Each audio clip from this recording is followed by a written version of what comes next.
खुदा की कौम की, इनको भी बुला लिया और यीशु मसीह की खिदमत के साथ, यानी 3.5 साल के बाद एक ग्रेस पीरियड गैर कौमों का दौर शुरू होने वाला।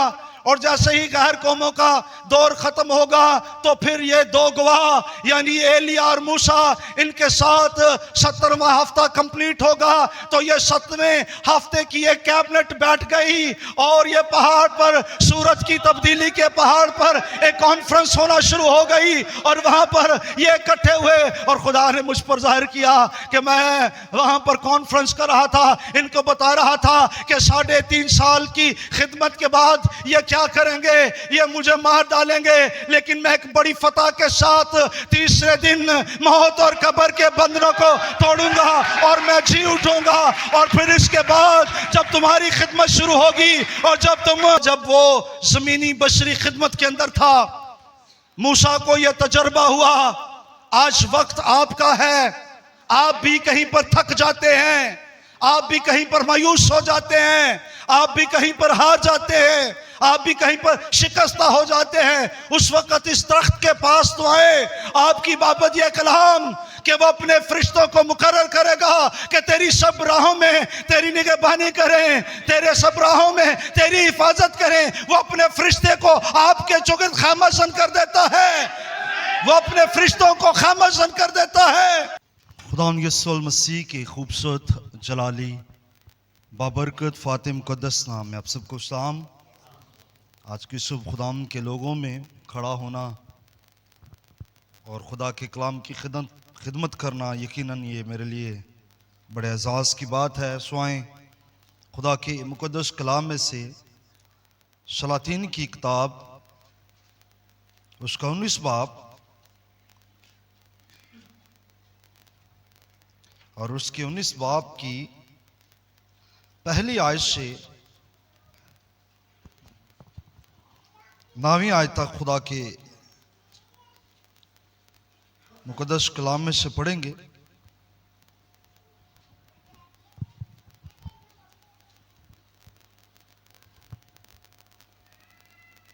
पहला सलातीन जी। हालेलुया। खुदावंद के कलाम में यूं लिखा है,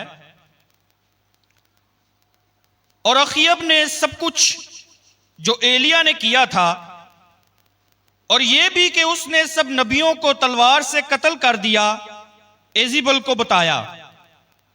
सो एजिबल ने एलिया के पास एक कासिद रवाना किया और कहला भेजा कि अगर मैं कल इस वक्त तक तेरी जान उनकी जान की तरह ना बना डालूं तो द्योता मुझसे ऐसा ही बल्कि इससे ज्यादा करें।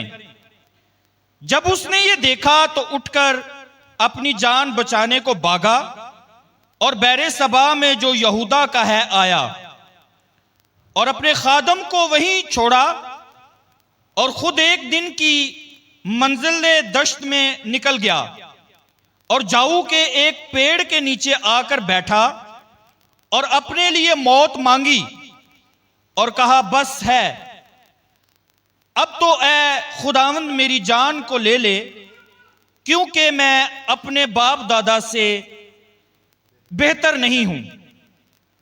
और वो जाओ के एक पेड़ के नीचे लेटा और सो गया।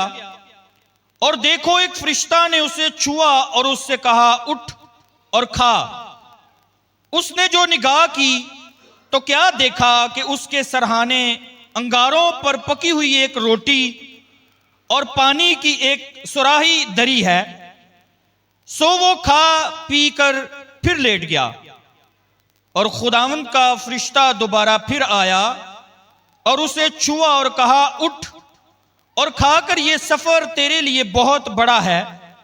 सो उसने उठकर खाया पिया और उस खाने की कुव्वत से 40 दिन और 40 रात चलकर खुदा के पहाड़ होरब तक गया और वहां एक गार में जाकर टिक गया। और देखो खुदावंद का ये कलाम उस पर नाजल हुआ कि ए एलिया तू यहां क्या करता है। आमीन। सो खुदा के कलाम का पढ़ा सुना जाना हम सब के लिए बाइस से बरकत हो। आज मेरे साथ मिलकर कहेंगे। सिखावांगा तेनू वांगारा, मेरी अखियां तेनू वेखन सदा। सिखावांगा, सिखावांगा तेनू वांगारा, मेरी अखियां।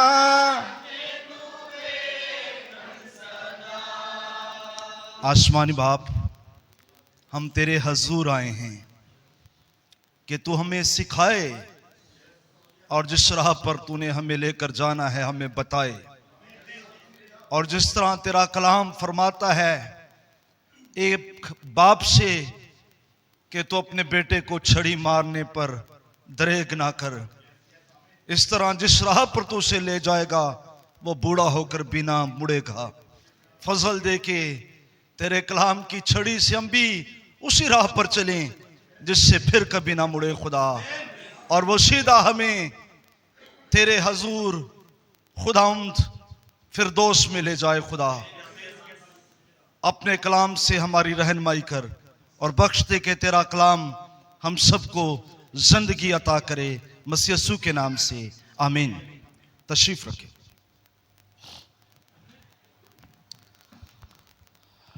आज फिर हम खुदा के मुकद्दस कलाम में से एलिया पर बात करेंगे। चूंकि इन दिनों में मेरे दिल में ये बोझ कि मैं एलिया पर खुदा के कलाम की खिदमत करूं, ताकि हम सब खुदा के कलाम के वसीला से और एलिया जो बाइबल मुकद्दस में ख़ास मुकाम रखता है सीख सकें और जान सके और बरकत पा सके। सो हमने गुज़रे इतवार इस बात पर खुदा के कलाम को बंद किया कि जब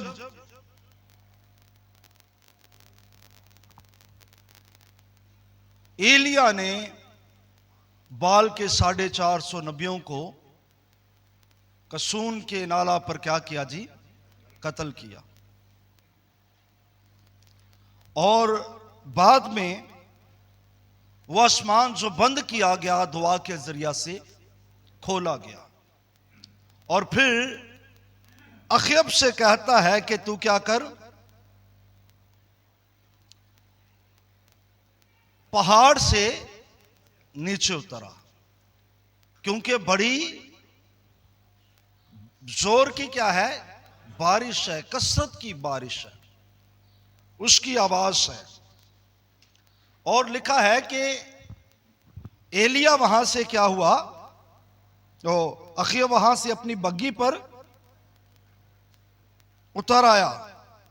और फिर बड़ी खूबसूरत बाब मैं जब यहां पर पढ़ रहा था 18 बाब की 25 आयत, तो लिखा है और थोड़ी ही देर में आसमान गटा और आंधी से स्याह हो गया और बड़ी बारिश हुई।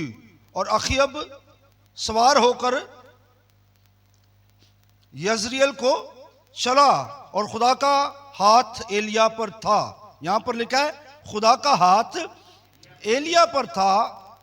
उसने अपनी कमर कस ली और अखयब के आगे आगे यजरियल से मदाखल तक दौड़ा चला। लेकिन एक और तर्जुमा बड़ा खूबसूरत, मैं इस बात पर सोच रहा था, एलिया एक बूढ़ा शख्स,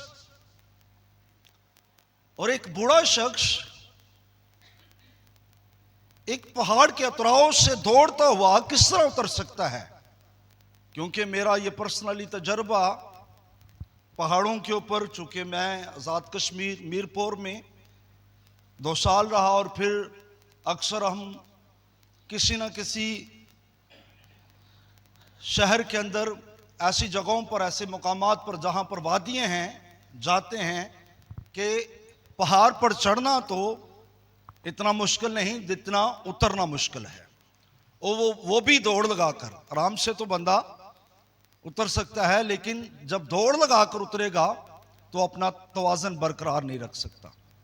लेकिन मैं जब इस पर सोच रहा था तो उसके बाद मेरे दिल में आया कि मैं मुख्तलिफ तर्जमे चेक करूं कि ये किस तरह हुआ। तो बड़ी बाबरकत बात मुझे लगी।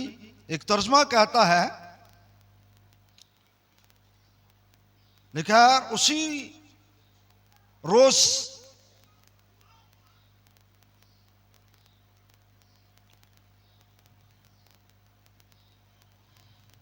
उसी दौरान इन आसमान घटा से स्याह हो गया, हवा चलने लगी,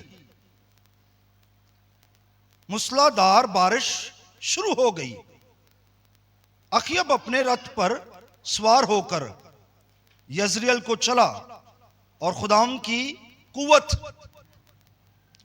की कुव्वत एलिया पर नाजल हुई और वो अपना जुबा अपने कमर बंद के गिर्द लपेट कर अखयब के आगे आगे यजरियल तक दौड़ता चला गया। खुदाम की कुव्वत किस पर नाजल हुई? एलिया पर। यह बड़ा खूबसूरत तर्जुमा कि खुदा की कुव्वत एलिया पर थी। अब एलिया पर जब खुदा की कुव्वत थी तो उसका तवाज़न बरकरार रह सकता था, वो दौड़ सकता था। एक बूढ़ा शख्स दौड़ता हुआ पहाड़ से नीचे उतरा और जब मैं इन अल्फाजों पर गौर कर रहा था कि उसे एलिया से कहा, खा पी और क्या कर, खुश हो, खा पी, क्योंकि जोर की बारिश का क्या है, बारिश की आवाज है, खुशी मना। एलिया बड़ी शादमानी की हालत में, क्योंकि वो हमारा हम तबीयत इंसान था। और हम भी खुश होते हैं जब खुदा की मौजूदाना कुदरत काम करती है और खुदा अपना जलाल जाहिर करे, और वो भी हमारे वसीला से। इसी तरह एलिया था। उसने देखा खुदा के मज़बा पर आग आई, बाल के नबी शर्मिंदा हुए, इसराइल बहाल हो गई। उन्होंने जाना कि खुदा तू ही वाहिद खुदा है जो आसमान और जमीन का खालिक और मालिक है। इस बात पर एलिया बड़ा शादमान, समझा कि इसराइल बहाल हो चुकी है। बादशाह जो मुझ पर तोहमत लगाता था कि तू इसराइल का सताने वाला है, बादशाह जो मुझे कहता था तेरे वजह से बड़ा काल है, अब खुश हो गया है। शायद उसके जहन में यह चलता हो कि अब बादशाह मुझे रिस्पेक्ट देगा, और उसके दिल में यह बात चल रही हो कि अब एजबल का भी पारा जो है वो लो हो गया होगा। लेकिन नहीं जानता था कि जो इब्लीस के हाथों में हथियार बनी हुई है, उसका संगीन दिल गोश्तीन नहीं हुआ। और वो इस बात पर क्या हुई है और गजबनाक हो गई है, क्योंकि अखयब ने वो सब कुछ जाकर एजबल को बताया जो किरमल के पहाड़ पर हुआ, कि किस तरह एलिया ने मजबा पर आग मंगवाई, किस तरह बारिश हुई, किस तरह बाल के 450 नबियों को एलिया ने कत्ल किया। और इस बात से एजबल गजबनाक, परेशान हाल। याद रखें, खुदा कितना ही क्यों ना अपना जलाल जाहिर करे, कितने ही क्यों ना मुझसे जाहिर करे, जो लोग इब्लीस के हैं ना, वो मौजज़ों से तब्दील नहीं होते, वो बड़े कामों से तब्दील नहीं होते, वो मुफक्कल फितरत काम और कलाम से तब्दील नहीं होते। यहूदा ने बड़े मौजज़े देखे और किए भी, लेकिन उसका दिल तब्दील नहीं हुआ। उसने जिंदगी के कलाम को बेच डाला। ऐसी फितरत के लोग चर्च के अंदर मौजूद हैं, मसीहत के अंदर मौजूद हैं।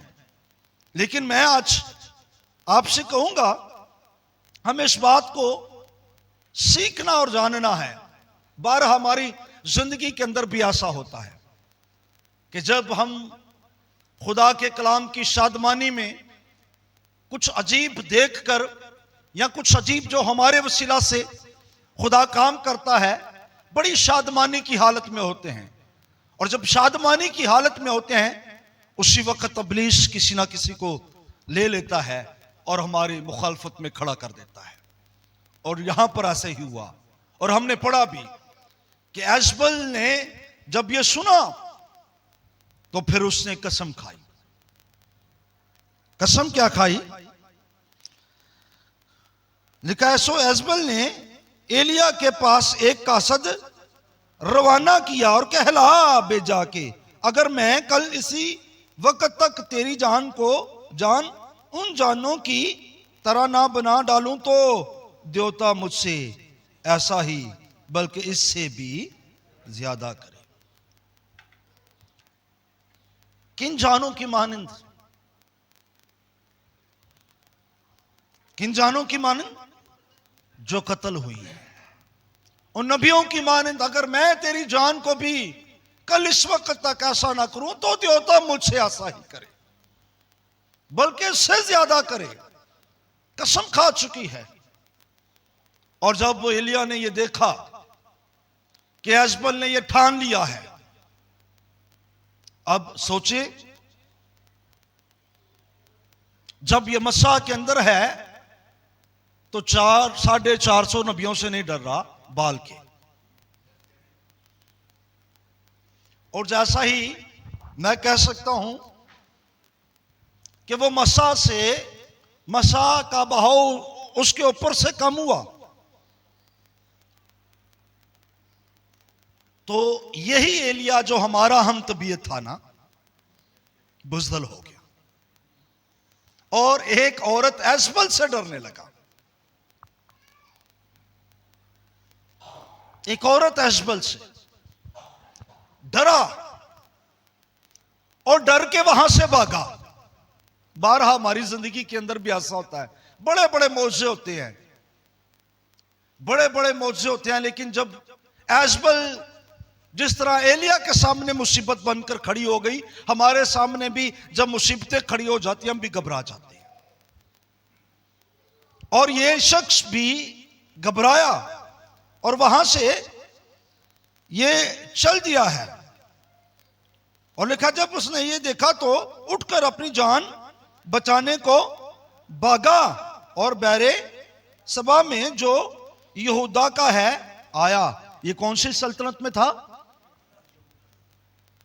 ये इस्राएली सल्तनत के अंदर था। लेकिन वहां से भागकर कौन सी सल्तनत में आ गया है? यहूदा की। क्योंकि हमने इस बात को पहले भी बारहा जाना है कि 2 सल्तनतें हो गई, यानी इस्राएल बट गया था।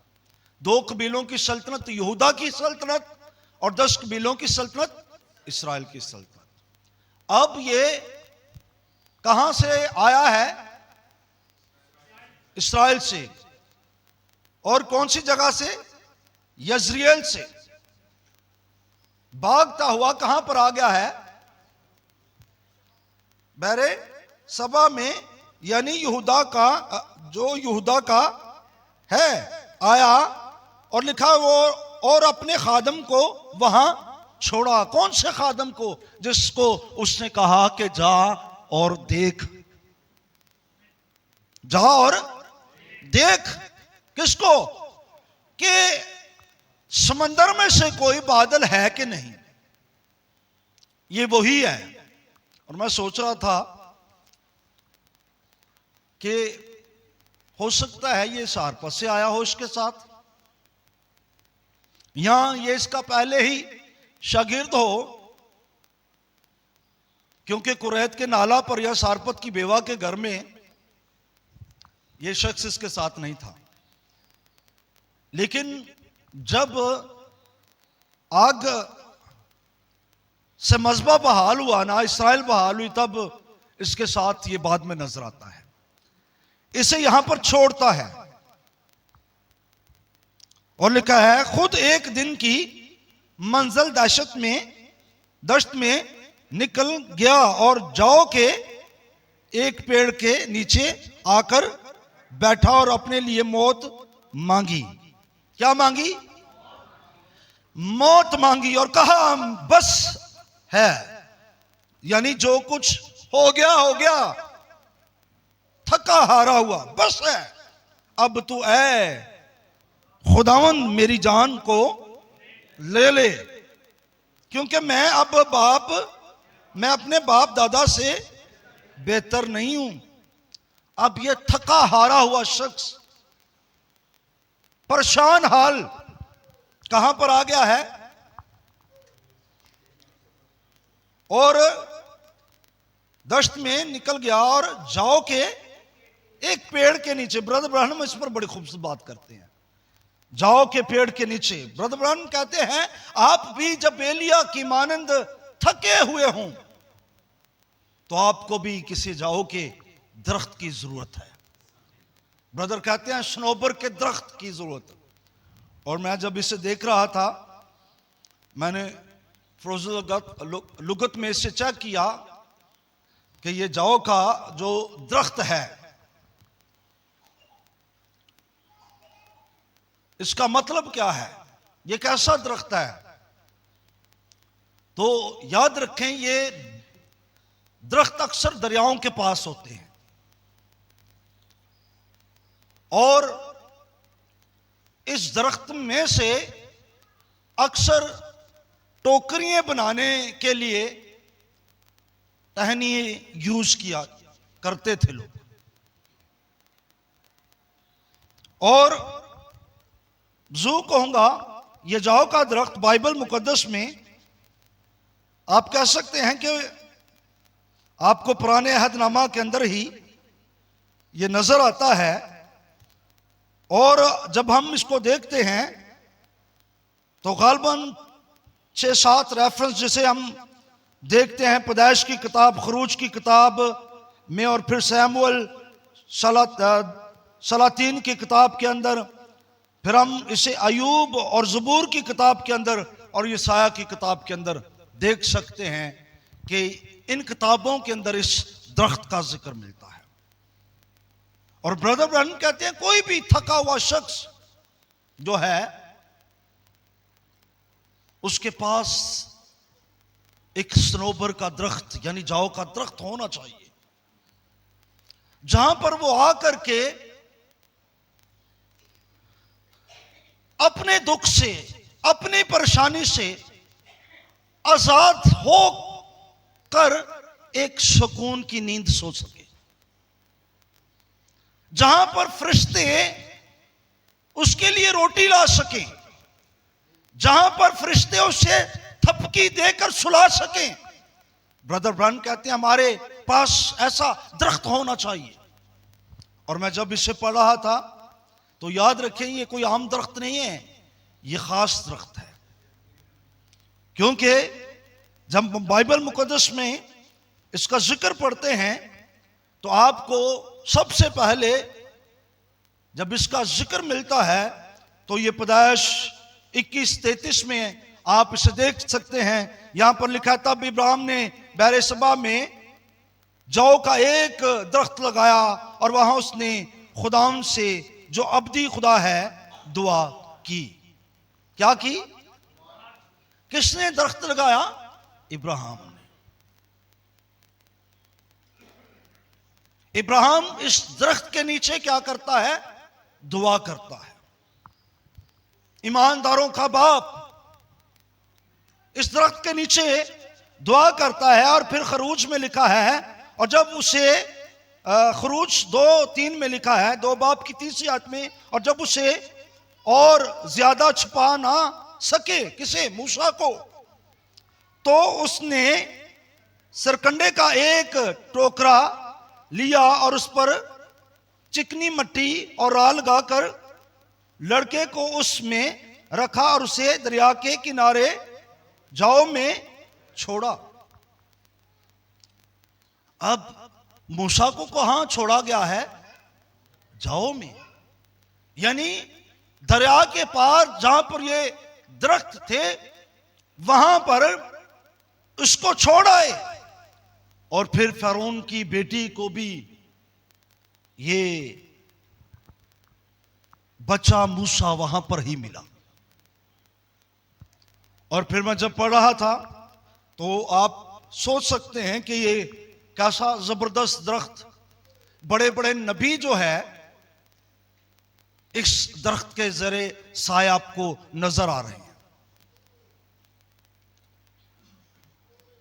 और मैं जब इसे पढ़ रहा था तो ये साया की किताब के अंदर इसका कुछ यूं जिक्र है, इसके 58 बाब की 5 आयत में, क्या वो रोजा ये है जो मुझको पसंद है, ऐसा दिन के उसमें आदमी अपनी जान को दुख दे और अपने सर को जाओ की तरह झुकाए और अपने नीचे टाट ओढ़े और आंख बिछाए। क्या तू इसको रोजा और ऐसा दिन कहेगा जो खुदा को मकबूल हो? जाओ। और मैं जो कहूंगा, जहां तक मैंने बाइबल मुकद्दस में दरख्तों का मुतालिया किया तो ये दरख्त किसी ना किसी इस खास की नुमाइंदगी कर रहे। जिस तरह अंगूर का दरख्त, या आप कह सकते हैं लुबनान का दरख्त, अंजीर का दरख्त किसी ना किसी की नुमाइंदगी कर रहा है, तो यह भी तो दरख्त किसी ना किसी को जाहिर करता होगा। तो यह किसकी तरफ इशारा होगा? जहां पर एलिया को आराम मिल सकता है, जहां पर आप कह सकते हैं इब्राहिम इस दरख्त को लगाकर दुआ कर रहा है, और जहां पर आप कह सकते हैं कि मूसा जो है वो और उसकी जान महफूज है। और मैं जब इसे सोच रहा था तो मैंने कहा यकीनन ये खुदा के बेटे यीशु मसीह यानी जिंदगी के दरख्त के सिवा कोई नहीं है, ये वही है जो हमें आराम दे सकता है। और जब मैं देख रहा था तो मैं इस दरख्त को, उसकी सिफात, इससे मुख्तलिफ टोकरियां बनती, यानी इसको लेते इसके टहनियों के अंदर इतनी लचक होती कि जिस तरफ इसे मोल्ड करें उसी तरफ हो जाती। और फिर आप कह सकते हैं कि इसको किससे तशबीह दी गई? जब रोजे की बात हुई तो यशायाह कहता है कि अपने आप को किसकी तरह झुकाओ? जाओ की तरह क्या करो? झुकाओ। और मैं कह रहा था यकीनन ये यीशु मसीह है जो झुक गया, जिसने अपने आप को खाली कर दिया, जिसने खादम की सूरत इख्तियार कर ली। ये उसके सिवा कोई नहीं हो सकता। और मैं कहूंगा एलिया इस दरख्त के नीचे आ गया, और ब्रदर ब्रांड कहते हैं जब वो उस दरख्त के नीचे आ गया तो फिर खुदा ने देखा कि मेरा ये छोटे कद का खादम, मेरा ये बूढ़ा खादम, ये छोटे छोटे हाथों वाला बुजुर्ग खादम ये थक चुका है। और ब्रदर ब्रांड कहते हैं कि मैं ईमान की हालत में वहां पर 10,000 फरिश्तों को देख सकता हूं जो उसकी निगहदाश्त के लिए वहां पर आ गए, जो उसके तहफ़्फ़ुज़ के लिए वहां पर आ गए। और ब्रदर ब्राह्मण कहते हैं कि वो घास की जो है बेड पर सो गया होगा, और क्या हुआ होगा, फरिश्ते जब आए वहां पर उसके तहफ़्फ़ुज़ के लिए मौजूद होंगे। तो ब्रदर कहते हैं कि खुदाम नीचे उतरा होगा और खुदाम ने कहा होगा सबसे बेहतरीन फरिश्तों में से कौन सा कुक है जो बेहतरीन खाना बना सकता है, और वो सामने आए, मेरे बंदा एलिया के लिए खाना तैयार करे, मुख्तलिफ विटामिन उसमें डाल दे, मुख्तलिफ जो है प्रोटीन उसमें डाल दे, क्योंकि इसने एक लंबा सफर करना है 40 दिन तक, जो खुराक इसे कुव्वत दे सके ऐसी जो है खुराक इसके लिए बनाए। और ब्रदर ब्राह्मण कहते हैं यकीनन वहां पर एक फरिश्ता आगे आया होगा, उसने इब्राहिम के लिए एलिया के लिए उस रोटी को बनाया होगा, और फिर कहा होगा कि कौन सा वो फरिश्ता है जिसके सबसे नरम और मुलायम हाथ हैं, क्योंकि मैं इसे उठाते हुए डराना नहीं चाहता कि डर जाए, क्योंकि ये पहले ही एजबल के सबब से खौफसदा है। परेशान है, ये मौत को मांग रहा, ये कह रहा खुदा मैं भी अपने बाप दादा के पास चला जाना चाहता हूं, कहीं पर ये डर ना जाए। नरम और मुलायम हाथों वाला फरिश्ता इसे आकर के थपकी के साथ उठाए कि ये डर ना जाए, खौफसदा ना हो जाए, और उसे रोटी दी जाए। और फिर एलिया को फरिश्ते ने उठाया और उसने उस रोटी को खाया और सराय में जो पानी उसके पास पड़ा था वो उसे पिलाया। और आप तसव्वुर कर सकते हैं, फिर ब्रदर ब्राउन कहते हैं कि वहां पर जिस तरह एक मां अपने बेटे को लोरी देकर सुला देती है, वहां पर प्रस्तिश का कोई फरिश्ता गीत गा रहा होगा और उसकी पोशानी पर थपकी दे रहा होगा, एलिया तू फिर सो जा क्योंकि तुझे एक लंबे सफर पर जाना है, एलिया तू फिर सो जा। और वो प्रस्तिश का गीत वहां पर गा रहा होगा। ओ एलिया फिर उस प्रस्तिश के वसीला से एक इत्मीनान ले रहा होगा और इत्मीनान लेते लेते एलिया फिर सो गया।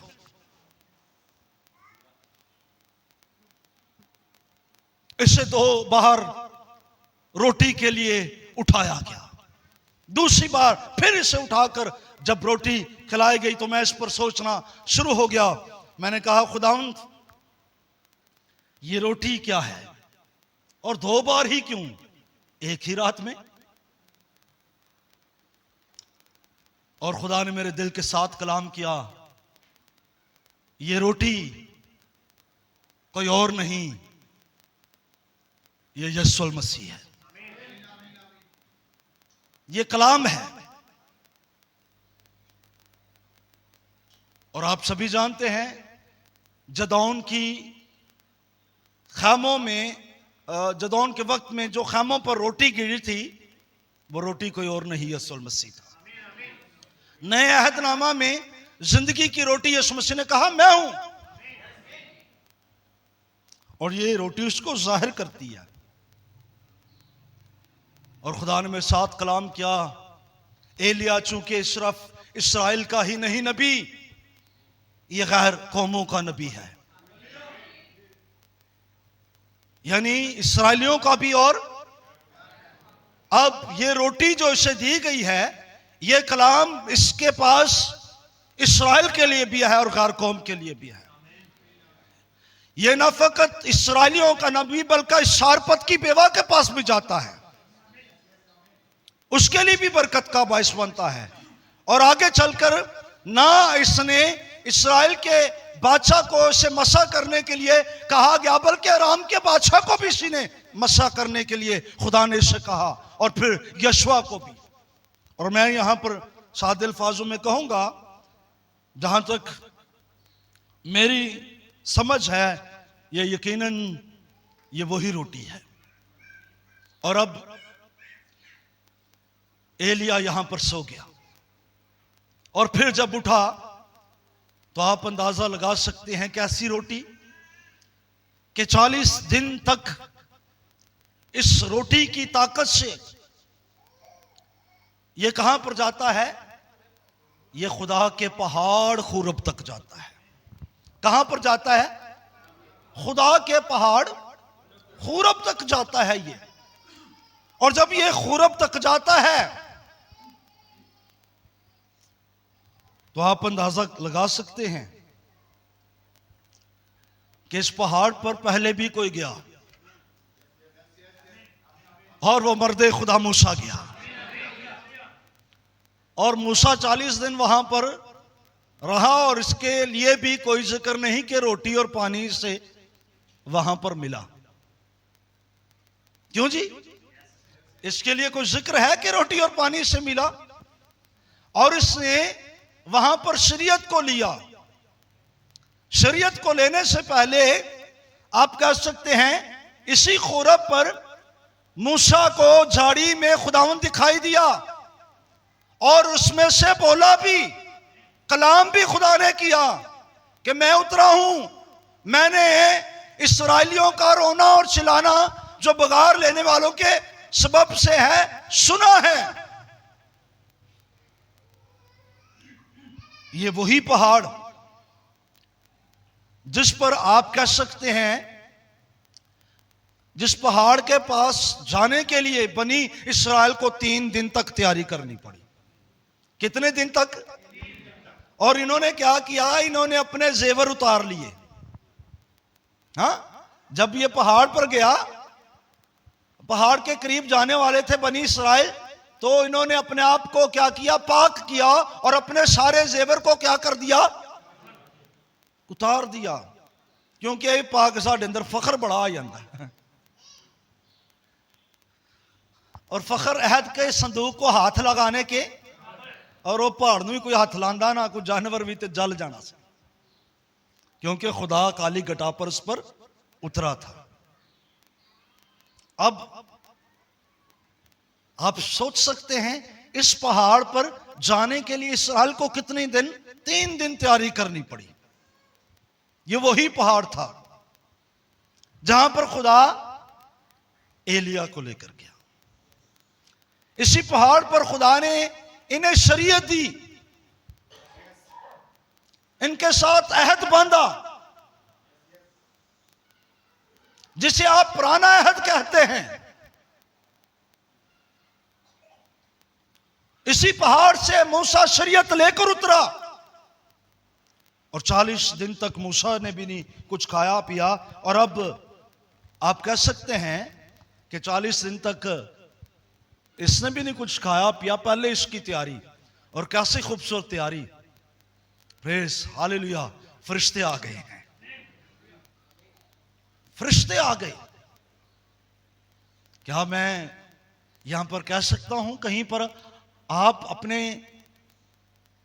जाओ के दरख्त के नीचे किसी वक्त में ऐसी हालत में हो जब आप जिंदगी और मौत के दरमियानी मुकाम पर खड़े हुए हों, और आप भी कहते हो खुदा मैं थक चुका हूं, मैं हार चुका हूं, मैं जो है अपने बाप दादा से बेहतर नहीं हूं, जिस तरह मेरे बाप दादा इस जहाने फानी से कूच कर गए हैं। खुदा मैं भी जाना चाहता हूं, ये दुनिया मेरे रहने के लायक नहीं है, मैं यहां से जाना चाहता हूं। और मैं इस पर सोच रहा था, जब एलिया ये दुआ कर रहा होगा, खुदा मैं भी वहां पर जाना चाहता हूं जहां पर मेरे बाप दादा हैं, तो खुदा कहता होगा ओ वो तो आल मेरवा के अंदर हैं, तू वहां पर नहीं जाएगा, तू मेरा बेटा है, तू मेरे पास ऊपर आएगा, तू ऐसी दुआ ना कर, ये तेरी नहीं सुनी जाएगी, तू तो उठाया जाएगा, तू तो आसमान पर जाएगा, वो तो आल मेरवा के अंदर हैं। क्यों जी? उसके बाप दादा कहां पर थे? ईमान रखते हैं ना कि हनूक आसमान पर था, गया, उठाया गया, और उसके बाद कौन था जाने वाला? एलिया था। क्या आपके पास भी ऐसा दरख्त है? क्या आपने कभी ये जाओ के दरख्त का एक्सपीरियंस किया कि जब आप जिंदगी से थक हार गए हो, महंगाई से थके, बिजली के बिलों से के हुए, हालात के मारे परेशान हाल, बीमारी आप पर दहशत और खौफ को लेकर आई हो, बीमारी मौत की तरह आपके सर पर खड़ी हुई हो, जिस तरह ऐशबल मौत बनकर खड़ी थी।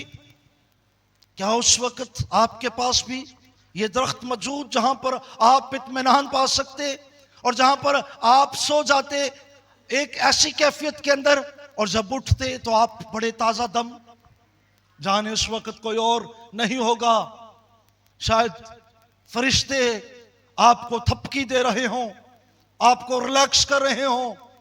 और मैं समझता हूं कि वो उस दरख्त के नीचे जब घास पर सो रहा होगा, वो घास का फर्नीचर उसके पास हुआ, लेकिन शायद वो इस बात को समझ रहा हो कि मैं इस घास के फर्नीचर पर सो रहा हूं, लेकिन दर हकीकत मैं इस बात को समझता हूं कि अगर इब्राहिम जो है, लाजर हम इब्राहिम की गोद में देख सकते हैं, तो क्या वो लाजर जो इब्राहिम की गोद में नजर आ रहा है, यहां पर एलिया किसी और बाजुओं के अंदर आराम नहीं कर रहा होगा?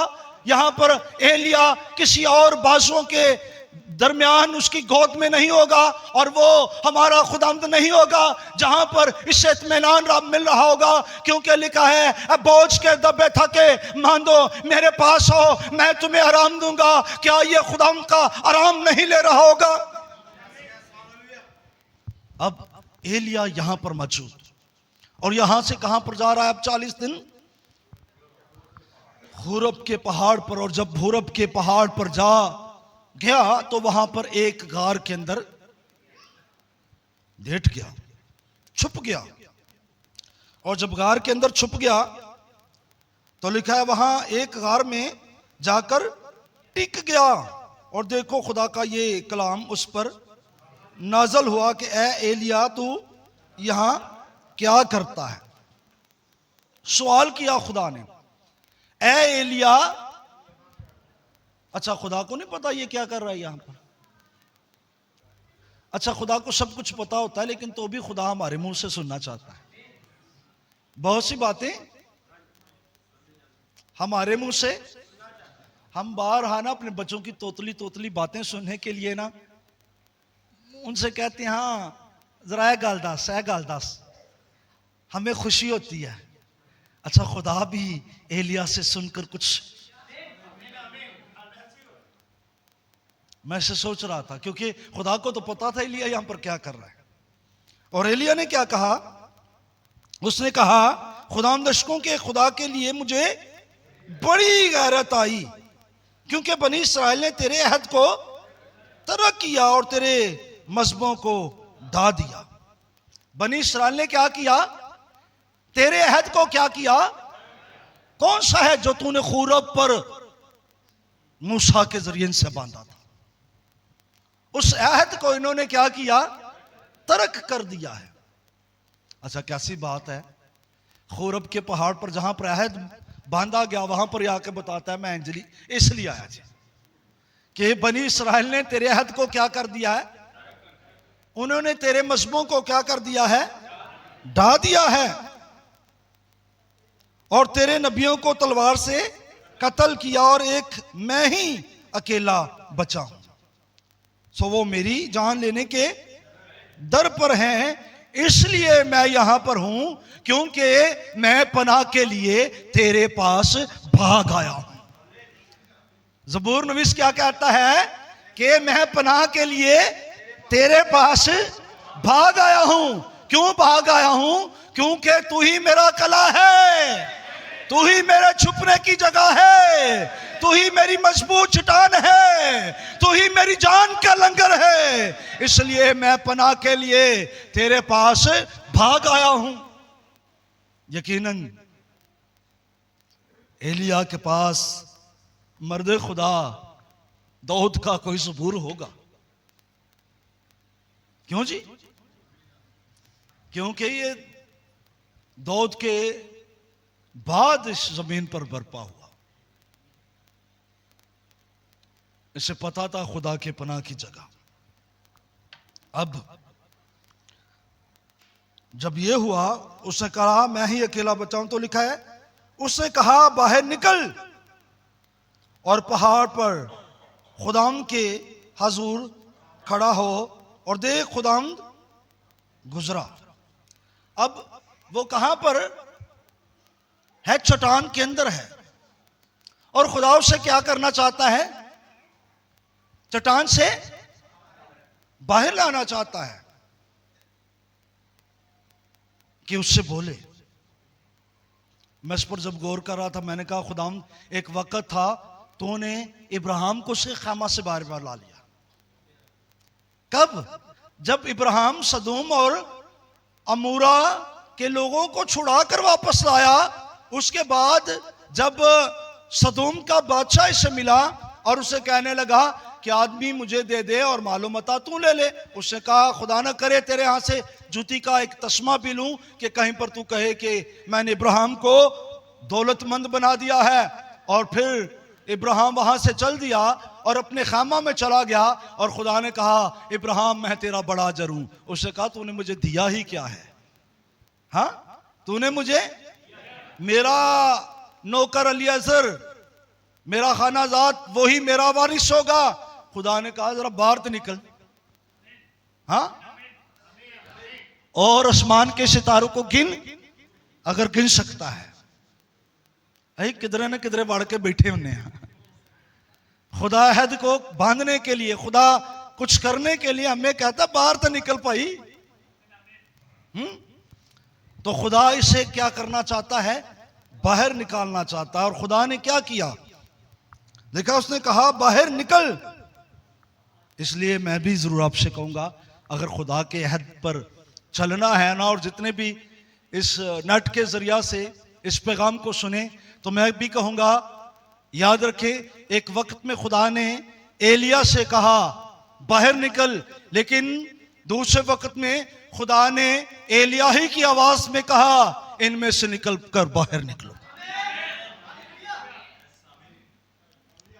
ये बात आम लोग नहीं समझेंगे, ये खास लोगों के लिए है, जिनके लिए आवाज है।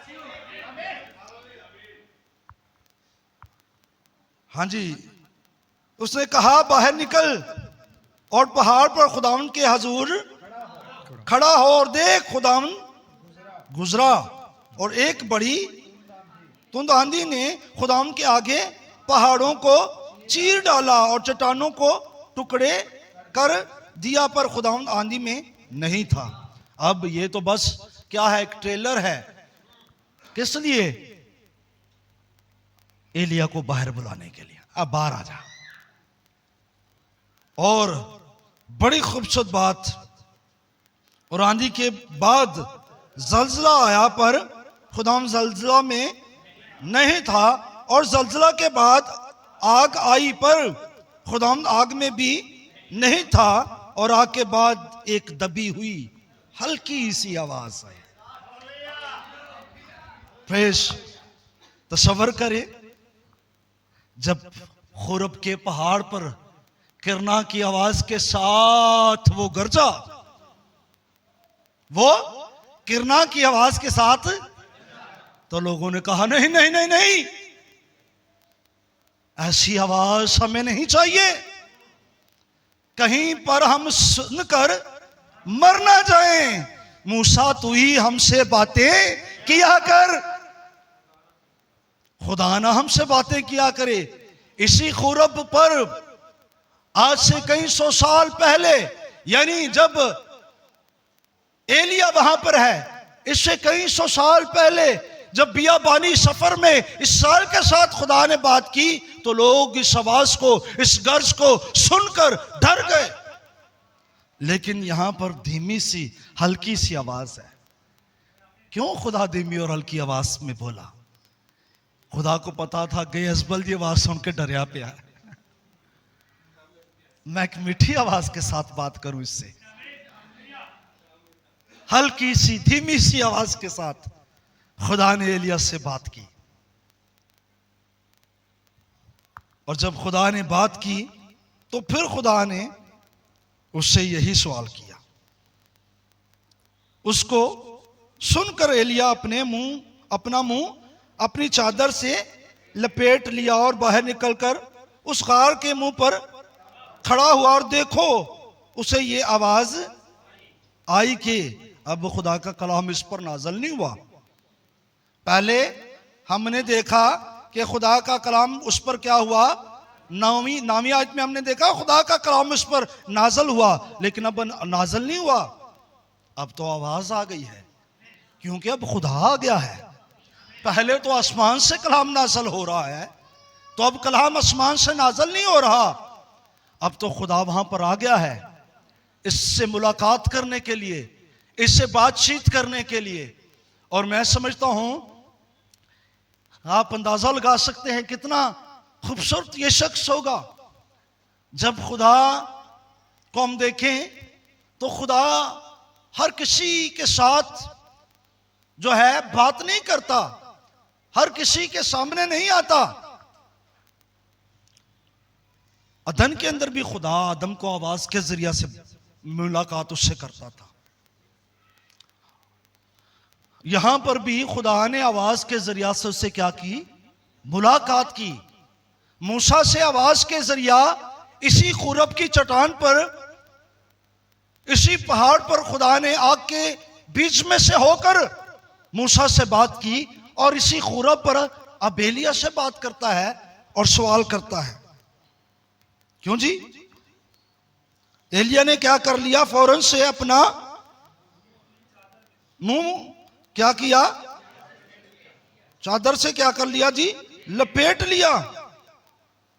और आवाज आई कि ए एलिया तू यहां क्या करता है? और एलिया का वही जवाब, स्टेटमेंट तब्दील नहीं हुई, साड़ी ते हो जाती है। साडा जिन्ना साढ़े ते मसा वधदा ना फिर स्टेटमेंट तब्दील होती रहती है, कभी पहले कुछ बाद च कुछ मांगते रहने, दसते रहने, ये भी प्रॉब्लम है, यह भी प्रॉब्लम है, वही बातें फिर दोहरा रहा है। उसने कहा मुझे खुदावंद लश्करों के खुदा के लिए बड़ी गैरत आई, क्योंकि बनी इस्राएल ने तेरे अहद को तर्क किया और तेरे मजहबों को ढा दिया और तेरे नबियों को तलवार से कत्ल किया। एक मैं ही अकेला बचा हूं, सो वो मेरी जान के लेने के दर पर हैं, मेरी जान लेने के दर पर हैं, एक अकेला मैं ही बचा हूं। ये बातें एलिया से हो रही। फिर एलिया, खुदा ने क्या कहा, जरा भाईजा के पढ़ दें 15 इंच। खुदावन ने उसे फरमाया, खुदावंद ने अब एलिया को फरमाया, तू अपने रास्ता लौटकर दमिश्क के बियाबान को जा, और जब तू वहां पहुंचे तो हिजएल को मसा कर के अराम का बादशाह हो, और निम्सी के बादशाह को क्या कर? हेजिएल को क्या कर? मसा कर। हाँ जी। और निम्सी के बेटे याहू को मसा कर, निम्सी के बेटे याहू को मसा कर के इसराइल का बादशाह हो, इसराइल का क्या हो?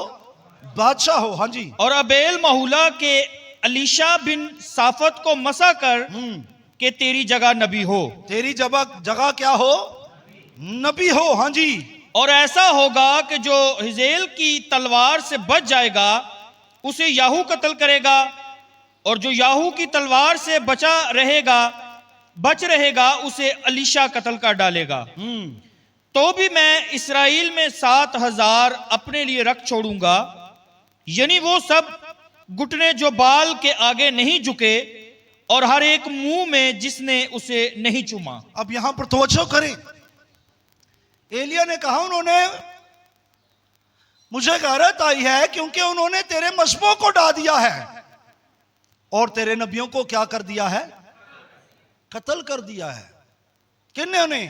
इस्राएलियों ने। खुदा ने कहा हो कि अब दमिश्क की राह में, दमिश्क में इसी राह से वापस लौट जा, जिससे तू आया है, लौट जा और क्या कर? तू आराम के बादशाह को मसा कर, फिर इस्राएल के बादशाह को मसा कर, फिर अलीशा को मसा कर। किस लिए? इसलिए कि जो आराम के बादशाह की तलवार से बचेगा उसे इस्राएल का बादशाह याहू मारेगा, और जो उससे बचेगा उसे अलीशा की तलवार क्या करेगी? ये क्या है?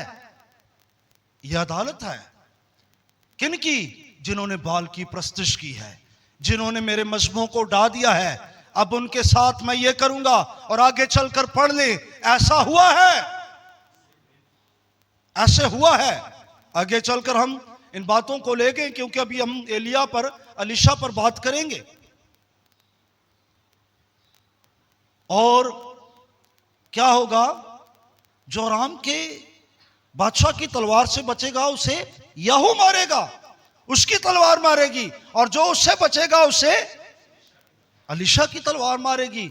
मैं अदालत करूंगा इनकी जिन्होंने मेरे मजहबों को ढा दिया। मैं अदालत करूंगा किन की? जिन्होंने मेरे नबियों को कत्ल कर दिया। लेकिन 7,000 को बचाए रखूंगा जिन्होंने बाल के आगे अपने घुटने नहीं टेके और ना उसको चूमा है। उनको बचाए रखूंगा, उनको नहीं कुछ कहूंगा, वो मेरी प्रस्तिश के लिए होंगे। और मैं ईमान रखता हूं ये एलिया के ही पैगाम से बचे हुए लोग होंगे। जब उसने आकर के इस्राएल के अंदर मुनादी की होगी, लेकिन जो बात यहां पर करना चाहता हूं ये वो खुरब है जहां से आप कह सकते हैं कि एलिया को पैगाम मिला। एलिया क्यों बनी इस्राएल एलिया को और मूसा को बड़ा नबी मानते हैं? क्योंकि खुरब को खुदा का पहाड़ कहा जाता है। और मैं जुमेरात की रात दुआया मीटिंग से जब उठकर ऊपर गया, मैंने स्टडी करना शुरू की। और मैं जब स्टडी कर रहा था तो मैं मुसलसल पढ़ रहा था कि रात के 2 से 2:30 बजे के करीब खुदा ने मेरे साथ कलाम करना शुरू किया। मैंने कहा, खुदा ये खुरब के पहाड़ पर तो मूसा को तूने बुलाया, ये शर्फ तूने उसको बख्शा, वहां पर तूने उससे आग में बात की, वहां पर तूने उसे शरीयत दी, और फिर तूने एलिया को बुलाया। और एलिया और मूसा इस्राएल के दोनों नबी, तो खुदा ने मुझसे कहा जब ये अपनी बशरी खिदमत में थे तब मैंने इन्हें अलग अलग वक्त में अपने पास पहाड़ पर बुलाया, लेकिन तुझे पता है एक वक्त में मैंने इन्हें सूरत की तब्दीली के पहाड़ पर बुला लिया कि ये दोनों वहां पर हो, और खुदा वहां पर इनसे बात करने वाला था। खुदा ने मुझे कहा मैंने सूरत की तब्दीली के पहाड़ पर बुला लिया। मैंने कहा, खुदा तूने क्यों बुलाया? खुदा ने मेरे साथ बात की। 17वां हफ्ता शुरू हो गया था। 17वां हफ्ता यीशु मसीह की खिदमत के साथ 17वां हफ्ता शुरू, और खुदा की फौजों का सिपा सलार उस पहाड़ पर। फिर इन 2 सरदारों को भी जिन्होंने अपने वक्त में खुदा के लश्करों की नुमाइंदगी की, खुदा की कौम की, इनको भी बुला लिया। और यीशु मसीह की खिदमत के साथ यानी 3.5 साल के बाद एक ग्रेस पीरियड गैर कौमों का दौर शुरू होने वाला। और जैसे ही गैर कौमों का दौर खत्म होगा तो फिर ये 2 गवाह यानी एलिया और मूसा, इनके साथ 17वां हफ्ता कंप्लीट होगा। तो ये 7वें हफ्ते की एक कैबिनेट बैठ गई और ये पहाड़ पर, सूरत की तब्दीली के पहाड़ पर एक कॉन्फ्रेंस होना शुरू हो गई। और वहां पर ये इकट्ठे हुए और खुदा ने मुझ पर जाहिर किया कि मैं वहां पर कॉन्फ्रेंस कर रहा था, इनको बता रहा था कि 3.5 साल की खिदमत के बाद ये क्या करेंगे, ये मुझे मार डालेंगे, लेकिन मैं एक बड़ी फतह के साथ 3रे दिन मौत और कब्र के बंधनों को तोड़ूंगा और मैं जी उठूंगा। और फिर इसके बाद जब तुम्हारी खिदमत शुरू होगी और जब तुम 3.5 साल खिदमत कर चुकोगे तो ये लोग तुम्हें भी मारेंगे, और जब तुम्हें मारेंगे तो तुम भी 3.5 दिनों के बाद जी उठोगे। और आसमान पर जिस तरह मैं उठाया गया तुम भी आसमान पर उठाए जाओगे। ये कॉन्फ्रेंस वहां पर हो रही, ये बातचीत सूरत की तब्दीली के पहाड़ पर हो रही। और मैं ईमान रखता हूं सूरत की तब्दीली के पहाड़ पर खुदा ने दोनों को तलब कर लिया। और ये मैं ज़रूर कहूंगा आप इस बात को समझ जाएं, हमारा खुदा वहां पर इनके साथ बातचीत कर रहा, हमारा खुदा इनके साथ बोल रहा। ओ इसी तरह मैं कहूंगा मेरे अजीज बहनों भाइयों, एक वक्त में आप भी बुला लिए जाएंगे, एक वक्त में आप भी बुला लिए जाएंगे। मूसा को भी कहा किस दरख्त का तजर्बा है, जाओ के दरख्त का तजर्बा। और एलिया को भी किस दरख्त का तजर्बा है? ओ भाई आप भी जाओ के दरख्त का तजर्बा तो लें, यहां पर नहीं रहेंगे, बुला लिया जाएंगे, बुला लिया जाएंगे। आपको नहीं छोड़ेगा, वो आपको ले जाएगा। और मैं कहूंगा याद रखें, एक वक्त में एलिया को जाओ को दरख्त का तजर्बा हुआ जब वो जमीनी बशरी खिदमत के अंदर था। मूसा को यह तजर्बा हुआ। आज वक्त आपका है, आप भी कहीं पर थक जाते हैं, आप भी कहीं पर मायूस हो जाते हैं, आप भी कहीं पर हार जाते हैं, आप भी कहीं पर शिकस्ता हो जाते हैं। उस वक्त इस दरख्त के पास तो आए, आपकी बाबत यह कलाम कि वो अपने फरिश्तों को मुकर्रर करेगा कि तेरी सब राहों में तेरी निगहबानी करें, तेरे सब राहों में तेरी हिफाजत करें। वो अपने फरिश्ते को आपके चुगत खामोशन कर देता है, वो अपने फरिश्तों को खामोशन कर देता है। और मैं आप आपसे कहूंगा मेरे अजीज बहनों, मेरे भाइयों, आपको इस दरख्त का तजर्बा होना चाहिए। और जब आप इस दरख्त के तजर्बा में से गुजरेंगे तो खुदा एक दिन आपको बुला लेगा और बुलाएगा। और जब बुलाएगा तो फिर याद रखें आप भी उसके साथ होंगे, जिस तरह एलिया और मूसा उसके साथ थे। और मैं कहूंगा ये वो एलिया है जिसकी बाबत हम बात कर रहे, ये नबियों में से बड़ा नबी, ये एक अजीम नबी जिसकी खिदमत को, जिसके मसा को बारहा हम मुख्तलिफ वक्तों के अंदर देख रहे। और अगर हम इस बात पर ईमान रखते हैं कि एलिया का मसा अलीशा पर ठहर गया, तो फिर हमारे वक्त के एलिया का मसा हम पर है। और आपको पता है, यहां पर एक बात कहूंगा, खुदा ने कहा एलिया को किससे मसा कर? अराम के बादशाह को और इस्राएल के बादशाह को, और किसको? अलीशा को मसा हुए। और मैं कहूंगा जो काम हमारे वक्त का एलिया छोड़ गया ना है, वो हम करेंगे।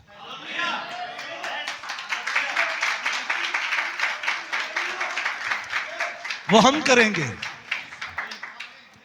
लेकिन क्या करना होगा? मैं कहूंगा एक बात समझ के इसको मैं बंद कर दूंगा, फिर खुदा ने चाहा तो हम अगले इतवार एलिया पर बात करेंगे। और मैं आपसे कहूंगा जरूर इस बात को आपने समझना है। एलिया ने अलीशा को मसा किया था। और क्यों किया? क्योंकि अलीशा ने एलिया की बड़ी खिदमत की। और वो क्यों की? क्योंकि खुदा का मसा एलिया पर था। खुदा की तरफ से ये चुना हुआ शख्स, खास काम के लिए भेजा हुआ शख्स।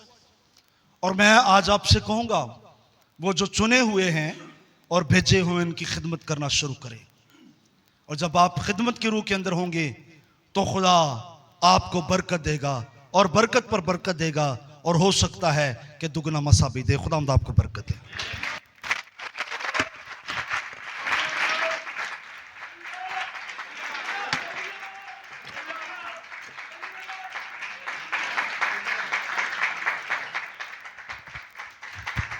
हालेलुया।